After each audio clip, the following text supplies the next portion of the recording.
আব্রাহার বাদশাহ কাবা শরীফকে এতই ঘৃণা করত যে ৬০,০০০ সেনাবাহিনী নিয়ে সেটিকে ভাঙার জন্য যায়। গোটা আরব থেকে কাবাতে মানুষেরা ইবাদত করার জন্য আসতো, আর যার কারণে কিছু মানুষ এখান থেকে ভালো টাকা উপার্জন করত, আর এই কারণটা আব্রাহারকে চুভতো। যার কারণে আব্রাহার বলতো, আরে মক্কার মানুষেরা তো অধিকাংশ গরিব আর সাধারণ, যাদের কোনো বাদশা নাই, যাদের কোনো গভর্নমেন্ট নাই, তারা এত টাকা লাভ করতেছে কেন? মক্কা গোটা আরবের সেন্ট্রাল হয়ে উঠেছে। যার কারণে আব্রাহার নিজের রাজধানী সেনাতে একটি বড় চার্জ তৈরি করে, যাতে করে মানুষ কাবার ইবাদত ছেড়ে দিয়ে আমার চার্জে আসে। কিন্তু আব্রাহার এই প্রজেক্ট সম্পূর্ণরূপে ফেল করে যায়, যার কারণে আব্রাহার কাছে শুধু একটাই অপশন বাকি থাকে, সেটা হলো কাবা শরীফকে ভেঙে দেওয়া। আব্রাহা কোনো রাজার সন্তান ছিল না, রোমান আম্পায়ারের এক ছোট শহরের ছোট ব্যবসায়িকের গোলাম ছিল। আসলে ইয়ামান আর হাবশার লড়াই অনেক আগে থেকেই ছিল। ইয়ামান ইহুদি ধর্মে বিশ্বাসী আর হাবশাতে খ্রিস্টানেরা থাকতো, তো কি হওয়ার ছিল। তো প্রথমে ইয়ামান হাবশার উপরে হামলা করে হাবশার অনেক কিছু ধ্বংস করে দেয়, যার কারণে হাবশার প্রচন্ড রাগ হয়। তখন খ্রিস্টানেরাই সুপার পাওয়ার ছিল। রোমান আম্পায়ার তার খ্রিস্টান ভাইদের সহযোগিতা করার জন্য হাবশাতে সেনাবাহিনী পাঠিয়ে হাবশার সহযোগিতা করে আর ইয়ামানের রাজত্ব চিরজন্মের মতো শেষ করে দেয়। আর রোমান এই কাজ করার জন্য তার নিজের গোলামকে পাঠায়, যার নাম ছিল আব্রাহা। আব্রাহার ১,০০,০০০ সেনাবাহিনী নিয়ে গিয়ে ইহুদিদের উপর হামলা চালায় আর ইহুদিদেরকে নিস্তানাবুদ করে দেয়। আর আব্রাহা বিজয় লাভ করে। এই বিজয় লাভ করার পর আব্রাহা অনেক স্ট্রং হয়ে যায় আর ইয়ামানকে হাবশা থেকে একটি আলাদা দেশ বানিয়ে নেয়।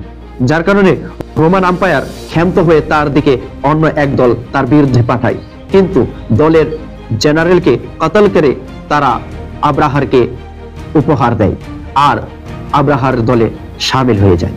যার কারণে আব্রাহার গোটা আরবের সবচেয়ে বেশি শক্তিশালী বাদশাহ হয়ে ওঠে আর তার হুকুমত গোটা আরবে ছড়িয়ে পড়ে। একটি জিনিস ব্যতীত, প্রতি বছর হাজারো আরবি কাবার তাওয়াফ করার জন্য আসতো।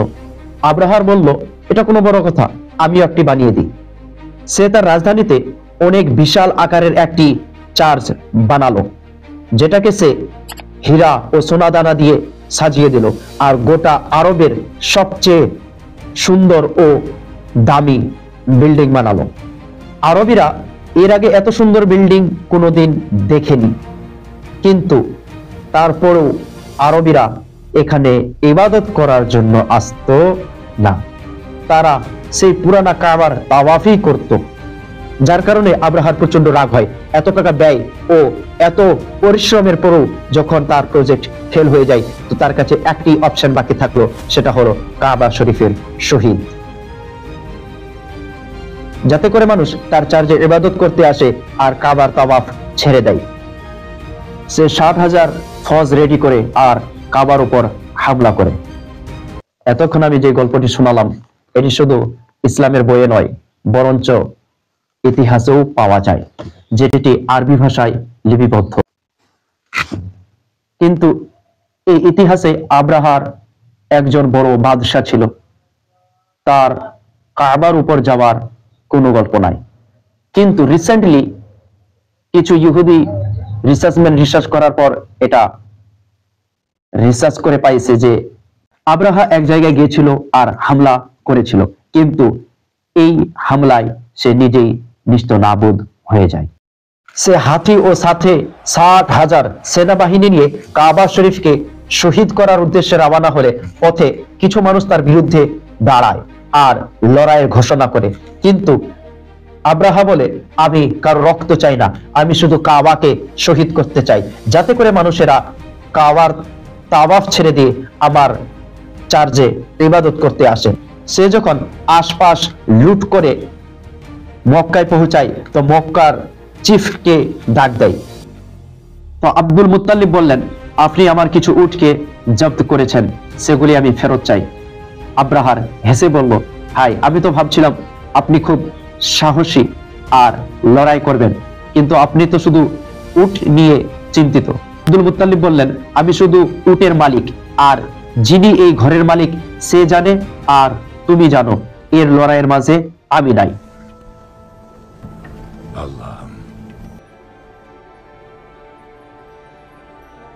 পরের দিন আব্রাহা তার সেনাবাহিনীদেরকে কাবা ভাঙার হুকুম দেয়, কিন্তু হাতি আগে বাড়ে না। বারবার চেষ্টা করার পরও যখন হাতি আগে বাড়ে না, ঠিক তখনই আকাশ থেকে একদল পাখি ঝাঁকিয়ে পড়ে। যে পাখিগুলি অত্যন্ত ছোট ছিল, এর আগে কেউই এই পাখিগুলিকে দেখেনি, না আজও দেখতে পাবে। এই পাখিগুলির মুখে এক একটি করে পাথর ছিল, আর এই পাথরগুলি ঠিক আব্রাহার সেনাবাহিনীদের দিকে লক্ষ্য করে নিক্ষেপ করা শুরু করলো। বড় বড় ইতিহাসীরা ওই পাথরগুলিকে স্টেল জাতীয় বলেন, কারণ এই পাথরগুলি যে শরীরে পড়ত গোস্ত বের করে দিত। এই ভয়ে আব্রাহার কিছু সেনাবাহিনী ভয়ে পালায়, আর আব্রাহার সমেত 60,000 সেনাবাহিনী নিস্তনাবুদ হয়ে যায়। কুরাইশীদের এই বিজয়ের পর মক্কায় বৎসরের পর বৎসর মেলা ও বাজার লাগার শুরু হলো। মক্কাবাসীদের সম্পদ ডাবল, ট্রিপল, এমনকি আকাশ ছোঁয়ার শুরু করলো। কিন্তু সে বছর ইরানের সবচেয়ে বড় টেম্পল, যেটাতে অনেকদিন যাবৎ আগুন জ্বলছিল, কেন জানি আজ বুঝে গেল। আর সেদিনেই মক্কায় এক এতিম সন্তানের জন্ম হয়, যার নাম ছিল মুহাম্মদ সাল্লাল্লাহু আলাইহি ওয়াসাল্লাম। তো সাবস্ক্রাইব